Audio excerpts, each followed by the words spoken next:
থেকে ফেরা আবার এইভাবে, এবং বিজেপি রাজ্যসভার সাংসদ পদে।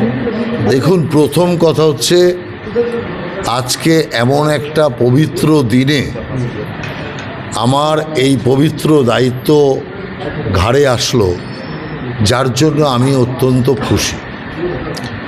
কারণ হোলি মানে হিরণ্যকশিপুর বোন প্রহ্লাদকে মারতে গিয়ে নিজেই আগুনে শেষ হয়ে গেল, আর সেই কারণের জন্যই অশুভের পতন, শুভের সূচনা হোলির মাধ্যমে করার রীতি চলে আসছে। বৃন্দাবনে রাধা কৃষ্ণের এই হোলির পবিত্র দিনে আমার ওপর এই গুরুদায়িত্ব যে চাপলো, তাতে আমি অত্যন্ত খুশি। আর একটা জিনিস, পার্টির সর্বত্র মেসেজ গিয়েছে। পার্টির বিভিন্ন ক্ষেত্রের কার্যকর্তারা যারা দীর্ঘদিন ধরে কাজ করছে, হয়তো তারা সেইভাবে দায়িত্ব পাচ্ছে না, তাদের কাছে মেসেজ এটা গেল যে পার্টি নজর রাখছে, পার্টি কাউকে ভোলেনি। অন্তত আমার এই দায়িত্ব দেখার পর তাদের মধ্যে আশার আলো সঞ্চার হবে যে না, আমরাও হয়তো একদিন কোনো না কোনোভাবে লাইমলাইটে আসবো, দায়িত্বের স্রোতে আসবো। এটাই হচ্ছে সবচেয়ে বড় কথা। কিন্তু আমি কখনো হতাশ হইনি। আমি ঈশ্বরের কাছে এটাই প্রার্থনা করি যে আমি কালকে যা ছিলাম আজকেও তাই আছি, আগামী দিনেও যেন তাই থাকি। অহংকার যাতে কোনোভাবেই বাসা না বাঁধে, এটাই ঈশ্বরের কাছে প্রার্থনা। দেখুন, বহু লোক আমাকে বলতো যে আপনার মতো লোকের এটা হওয়া উচিত, সেটা হওয়া উচিত। নানান লোক নানান সময় বলতো। প্রকাশ্যে তো গতবার শ্রমিক ভট্টাচার্য বলল, যখন শ্রমিক ভট্টাচার্য রাজ্যসভার সাংসদ হলো, সে কি বলল যে আমি না পেয়ে রাহুলদা পেলে বেশি খুশি হতাম।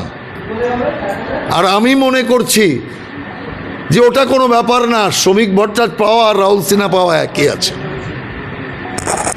অতএব এই যে শ্রমিক ভট্টাচার্য নিজে ফিল করছে রাহুলদা পাওয়া উচিত ছিল, বেশি খুশি হতাম পেলে, কিন্তু আমি কিন্তু তার জন্য এক ফোঁটা মন ছোট করিনি। শ্রমিকের নমিনেশনে ছুটে গিয়েছি, শ্রমিকের উৎসবে ছুটে গিয়েছি।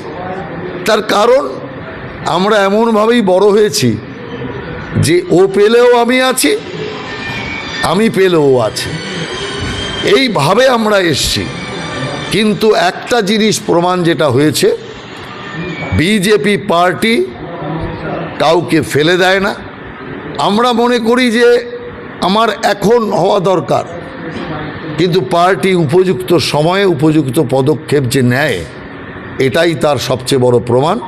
এবং স্বাভাবিকভাবে পশ্চিমবাংলার যে বেদনা, পশ্চিমবাংলার যে মানুষের হাহাকার, তাকে রাজ্যসভায় তুলে ধরবার, সংসদে সেটা ধ্বনিত করবার চেষ্টা আমি করব।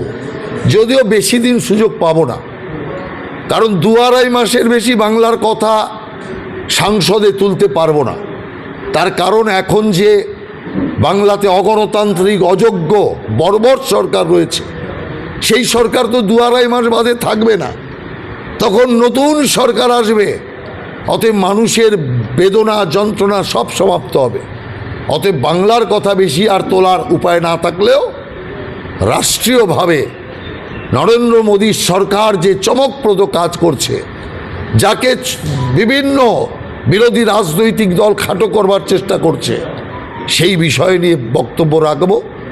জনসমস্যা, মানুষের সমস্যা, রাষ্ট্রীয় সমস্যাকে আরও প্রাধান্য দিয়ে সংসদে তুলে ধরার চেষ্টা করব।